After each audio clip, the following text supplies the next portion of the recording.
Assalamualaikum warahmatullahi wabarakatuh. Perkenalkan, nama saya Nurdiana Masrurah dari Sekolah Tinggi Agama Islam Miftahul Ulum, Kecamatan Penarik, Kabupaten Mukomuko.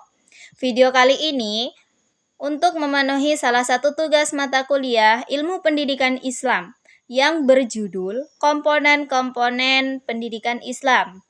Nah, komponen-komponen ini dibagi menjadi beberapa bagian. Yang pertama adalah pendidik. Pendidik itu sering kita sebut sebagai guru yang mendidik seorang siswa. Nah, di situ pendidik dibagi menjadi beberapa bagian lagi. Yang pertama itu ada murabi, yaitu orang yang mendidik dan menyiapkan peserta didiknya agar mampu berkreasi serta mampu untuk menjaga atau mengatur hasil kreasinya agar tidak menimbulkan malapetaka bagi dirinya, masyarakat, dan alam sekitarnya. Seperti apa sih seorang guru itu? Seorang guru dapat mengatur dan menjaga hasil pembelajarannya agar tidak menimbulkan masalah atau kesalahpahaman dalam mengucapkan yang disampaikan kepada orang lain atau bagi peserta didiknya dan atau masyarakat lain.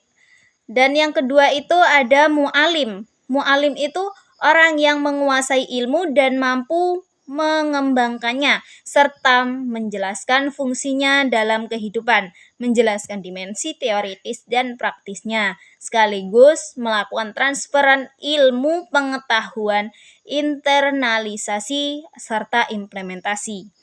Apa sih yang disebut dengan fungsinya dalam kehidupan? Nah, beliau menjelaskan, seorang guru itu menjelaskan bagaimana fungsi dalam kehidupan kita sehari-hari dan kita waktu di sekolah atau di rumah atau di lingkungan masyarakat, di alam sekitar dan di lingkungan. Dan yang ketiga itu ada muadib. Orang yang mampu menyiapkan peserta didik untuk bertanggung jawab dalam membangun peradaban dan berkualitas di masa depan. Yang dimaksud untuk bertanggung jawab dalam membangun peradaban yang berkualitas di masa depan ini, yaitu seorang pendidik bisa membuat peserta didiknya agar bisa menjadi lebih disiplin, kayak agar mengetahui mana yang baik, mana yang buruk dalam melakukan suatu hal, dan bisa mengetahui mana sih ini yang baik dilakukan dan yang buruk dilakukan, dan tahu adab dalam kehidupan sehari-hari untuk kita semua. Dan yang keempat itu ada mudaris, adalah orang yang memiliki kepekaan intelektual dan informasi serta memperbaharui pengetahuan dan keahliannya secara berkelanjutan dan berusaha untuk mencerdaskan peserta didiknya, memberantas kebodohan mereka serta melatih keterampilan sesuai dengan bakat, minat, dan kemampuannya. Seperti apa sih? Nah, untuk di sini yaitu melatih keterampilan seperti kita di sekolah diajarkan oleh seorang guru, seorang siswa diajarkan oleh seorang guru untuk belajar bagaimana sih ini untuk disiplin, untuk terampil, untuk belajar lebih giat. Kita sebagai guru bisa memberikan motivasi-motivasi baik untuk peserta didiknya. Nah, di situ dan bisa meningkatkan minat dan bakatnya.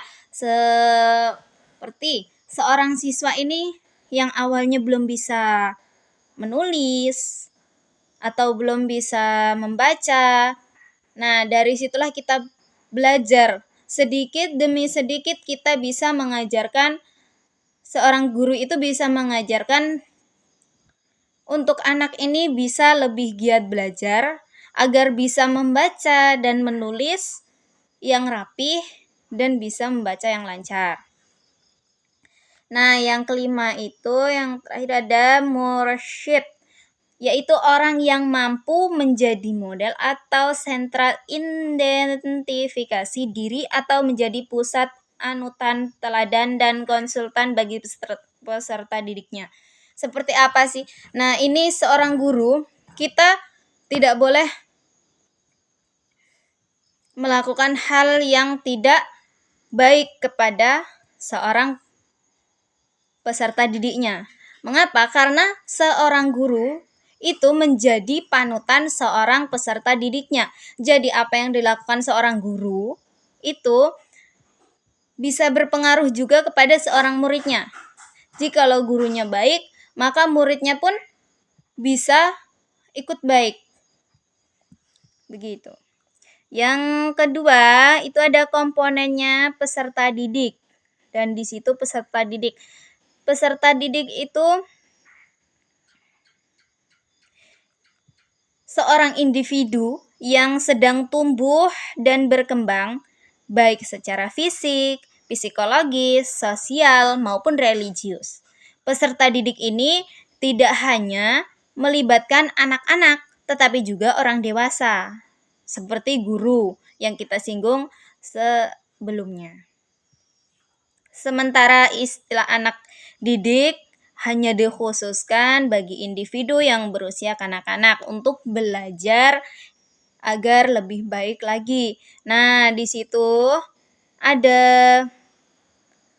dari segi usia peserta didik dapat dibagi menjadi 5. Yang pertama, tahap usianya dari 0 sampai 2 tahun, yaitu dimulai dari sejak kelahiran sampai kira-kira 2 tahun. Di tahap ini, individu belum mempunyai kesadaran dan daya intelektual. Ia hanya mampu menerima rangsangan yang bersifat biologis dan psikologis melalui air susu ibunya, yang disebut ASI. Dalam ajaran Islam juga terdapat tradisi keagamaan yang diberlakukan kepada peserta didik, yaitu dengan memberikan azan. Jadi, seorang anak ini setelah lahir, maka itu akan diazankan dan diiqamatkan. Ibarat sebuah password atau rangsangan untuk membuka sistem saraf rohani agar anak tersebut teringat kepada Yang Maha Kuasa atau Allah, yang pernah diikrarkan ketika berada di alam arwah. Selain itu juga dilakukan akikah sebagai tanda syukur, pengorbanan, dan kepedulian terhadap bayinya. Dan yang kedua itu dari usia 2 tahun sampai 12 tahun. Nah, di tahap ini sebagai tahap kanak-kanak, pada tahap ini akan mulai memiliki potensi biologis dan psikologis. Sehingga anak sudah mulai dibina, dilatih, dibimbing, diberikan pelajaran dan pendidikan yang disesuaikan dengan bakat dan minat kemampuannya anak tersebut. Dan yang ketiga itu ada tahap psikologisnya, itu 12 sampai 20 tahun. Di fase ini yaitu disebut juga tamyiz, yaitu di mana anak mulai mampu membedakan antara mana yang baik dan mana yang buruk, mana yang benar dan mana yang salah. Pada tahap ini seorang anak sudah dapat dibina, dibimbing, dan dididik untuk melaksanakan tugas-tugas dan tanggung jawab tahap yang lainnya. Bertanggung jawab untuk melakukan hal-hal yang dikira-kira ia bisa melakukannya. Tahap yang selanjutnya yaitu tahap 20 sampai 30 tahun. seseorang tidak lagi disebut anak-anak atau remaja, melainkan sudah disebut dewasa dalam arti yang sesungguhnya, yakni kedewasaan secara biologis, sosial, psikologis, religius, dan lain sebagainya. Dan pada fase ini, mereka sudah mulai kematangan dalam bertindak. Dan dididik untuk melaksanakan tugas-tugas dan tanggung jawab. Nah, jadi di sini dari usia 12 sampai 20 tahun atau dari usia 20 tahun sampai 30 tahun kita diberi tugas-tugas dan tanggung jawab agar kita bisa melakukan dan apa yang diberikan kepada seorang guru atau tanggung jawab ini bisa dikerjakan dan bisa diselesaikan oleh seorang peserta didik tersebut. Dan yang selanjutnya itu ada 30 sampai akhir hayat. Nah, di fase ini manusia telah menemukan jati dirinya, sehingga tindakannya sudah memiliki makna yang mengandung kebijaksanaan, yang mampu memberi naungan dan perlindungan bagi orang lain. Pendidikan pada tahap ini pun dilakukan dengan cara mengajak mereka agar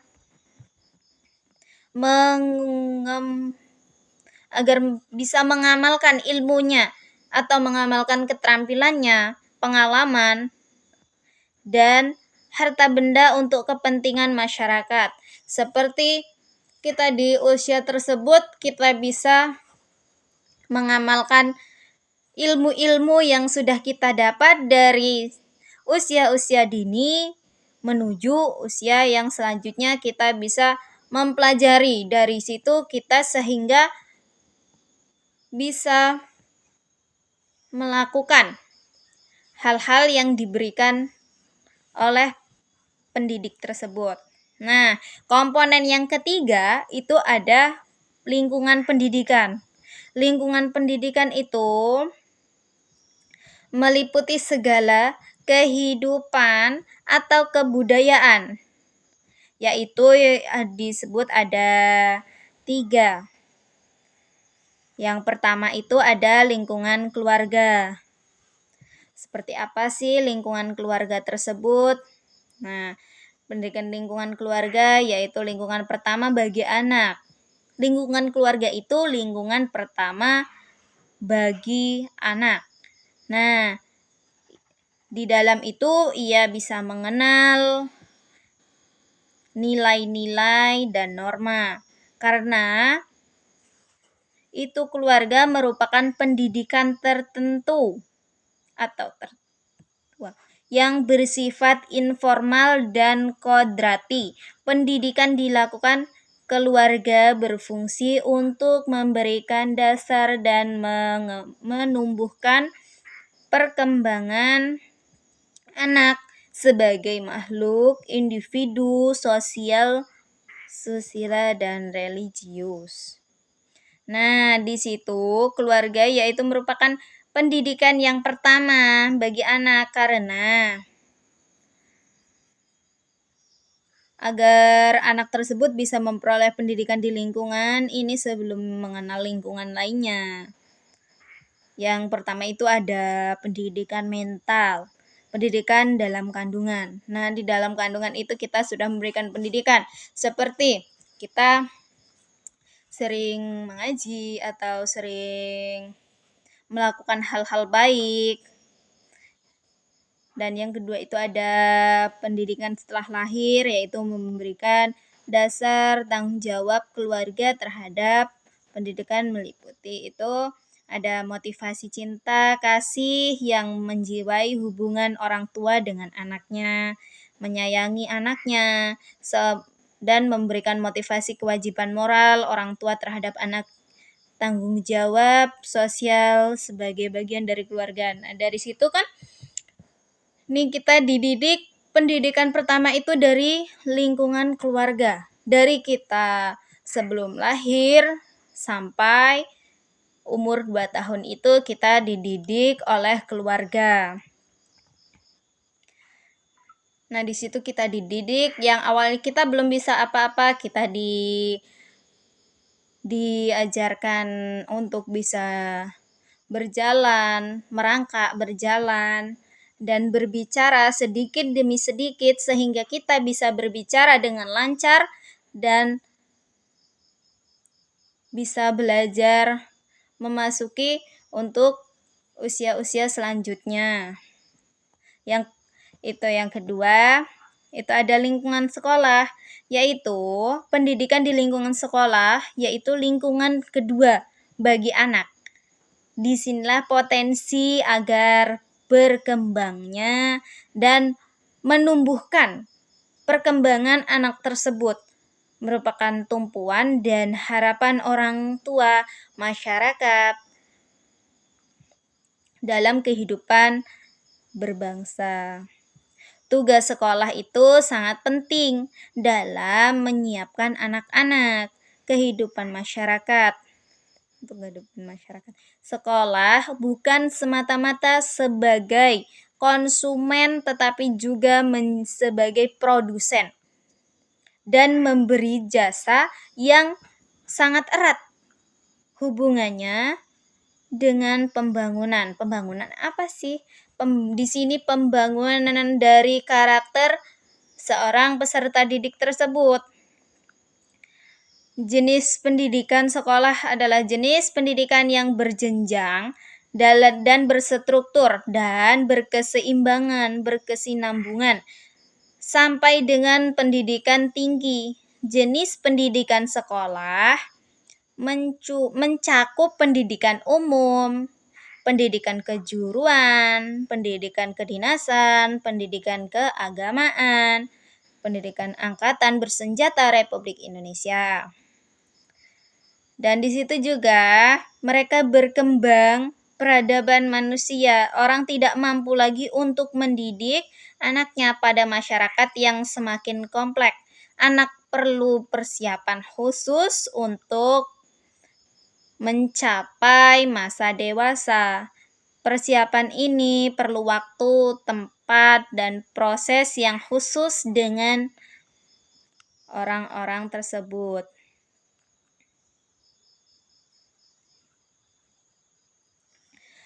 Dan di situ juga ada dasar tanggung jawabnya, ada beberapa.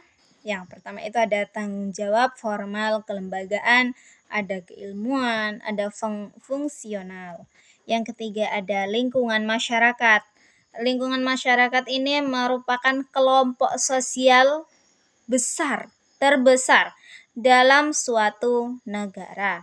Selain di dalam negara atau di dalam lingkungan keluarga dan lingkungan sekolah, di sini juga ada pendidikan yang dapat berlangsung di dalam lingkungan masyarakat. Pendidikan di dalam lingkungan masyarakat juga tentunya berbeda dengan pendidikan yang terjadi pada lingkungan keluarga dan lingkungan sekolah,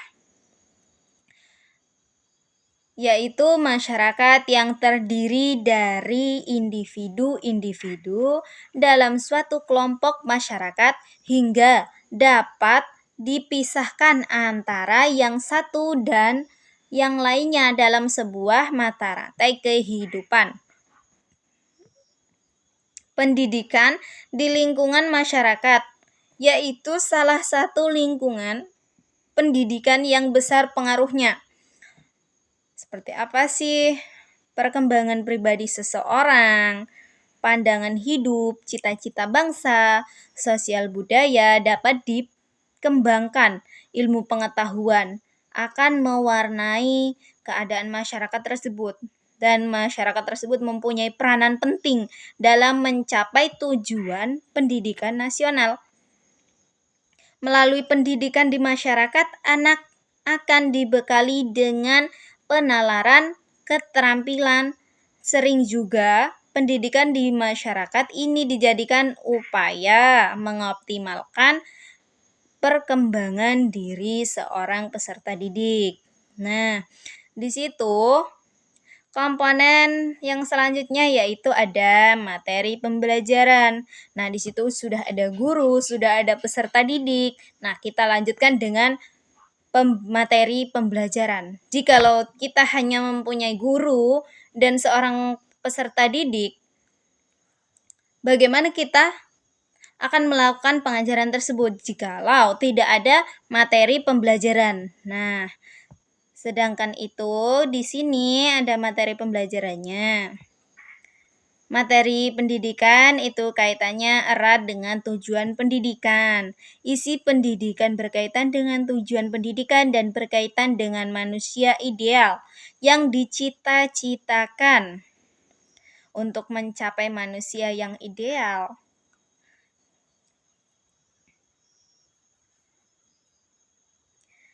Yang berkembang keseluruhan sosial, susila individu sebagai hakikat manusia perlu diisi dengan bahan-bahan pendidikan.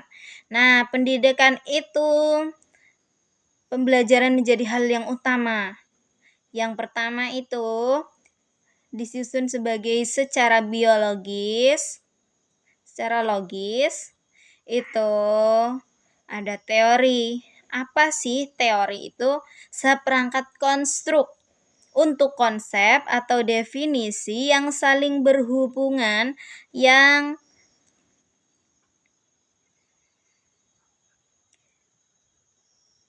menyajikan pendapat sistematik tentang gejala dengan menspesifikasikan hubungan-hubungan antara variabel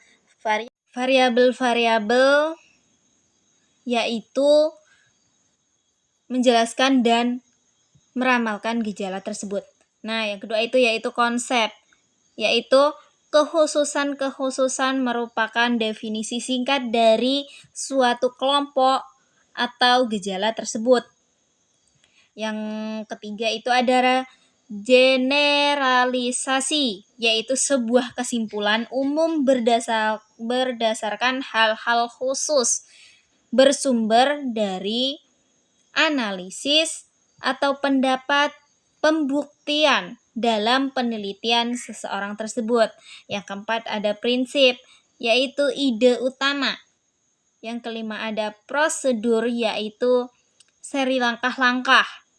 Langkah-langkah kita mengerjakan langkah-langkah hal-hal tersebut. Yang keenam itu ada fakta, yaitu sejumlah informasi yang benar-benar nyata atau benar-benar terjadi dalam kehidupan. Yang kedelapan itu ada, yang ketujuh ada istilah, yaitu kata-kata atau perbendaharaan yang baru dan khusus yang diperkenalkan dalam materi. Yang selanjutnya itu adalah contoh atau ilustrasi, yaitu tindakan atau proses yang bertujuan untuk memperjelas suatu uraian atau suatu pendapat. Nah, yang selanjutnya itu ada definisi, yaitu penjelasan tentang pengertian atau tentang hal-hal tersebut, pengertian dari materi atau dari suatu hal atau kata dalam garis besarnya saja. Yang selanjutnya itu ada posisi, yaitu cara yang digunakan untuk menyampaikan dalam mata pelajaran upayanya untuk mencapai tujuan kurikulum tersebut. Terus komponen yang kelima itu ada metode pembelajaran. Nah, sedangkan kita mempunyai pendidik, mempunyai peserta didik, dan di situ akan ditumbuhkan lagi yaitu metode dalam pembelajaran pendidikan. Itu dibagi menjadi beberapa. Yang pertama, dari pendidikan teladan. Nah, yaitu suatu teknik pendidikan yang efektif dan membuat anak itu menjadi sukses. Yang kedua itu ada nasihat. Nah, anak ini kita berikan nasihat agar bisa menjadi lebih baik. Jikalau tidak bisa, kita tingkatkan lagi menjadi kita berikan hukuman. Dan hukuman tersebut pun diletakkan dengan persoalan di tempat yang benar. Tindakan tegas itu hukuman sebenarnya tidak untuk diperlukan. Ada juga orang-orang yang cukup dalam teladan dan nasihat saja. Jikalau orang-orang yang tidak bisa hanya melakukan teladan dan nasihat saja, maka kita berikan hukuman. Dan jikalau tidak bisa juga, kita lanjutkan ke tingkat selanjutnya, yaitu melalui cerita. Nah, mempunyai daya tarik yang menyentuh perasaan manusia, sebab bagaimanapun cerita sudah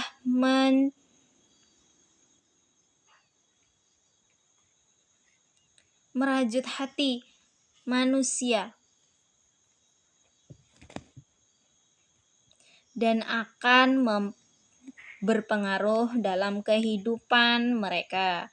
Yang selanjutnya yaitu kita berikan pendidikan melalui kebiasaan. Misalnya, kita di sekolah kita dibiasakan untuk sebelum masuk kita berbaris dulu, sehingga itu kita terbiasa untuk disiplin, datang tepat waktu dan masuk pun tepat waktu. Yang selanjutnya itu menyalurkan kekuatan, yaitu teknik Islam dalam membina manusia dan juga dalam memperbaikinya, yaitu mengaktifkan kekuatan-kekuatan yang tersimpan dalam jiwa seseorang tersebut. Yang ketujuh itu ada mengisi kekosongan. Nah, mengisi kekosongan ini apabila Islam menyebarkan kekuatan tubuh dan jiwa ketika sudah menumpuk dan tidak menyimpannya karena penuh resiko, maka Islam sekaligus juga tidak senang kepada kekosongan. Nah, yang selanjutnya itu pendidikan melalui peristiwa. Nah, peristiwa hidup ini penuh dengan perjuangan dan merupakan pengalaman-pengalaman yang kita alami dalam kehidupan dengan berbagai peristiwa, baik yang timbul karena tindakannya sendiri maupun karena sebab-sebab di luar dari kemauan orang tersebut atau dari kemampuannya, di luar dari kemampuannya. Nah, guru yang baik akan membiarkan peristiwa-peristiwa itu berlalu begitu saja tanpa diambil menjadi pengalaman yang berharga. Ia mesti menggunakannya untuk membina, mengasuh dan mendidik jiwa. Oleh karena itu, pengaruhnya tidak boleh hanya sebentar itu saja. Nah, yang selanjutnya itu ada komponen kurikulum pendidikan.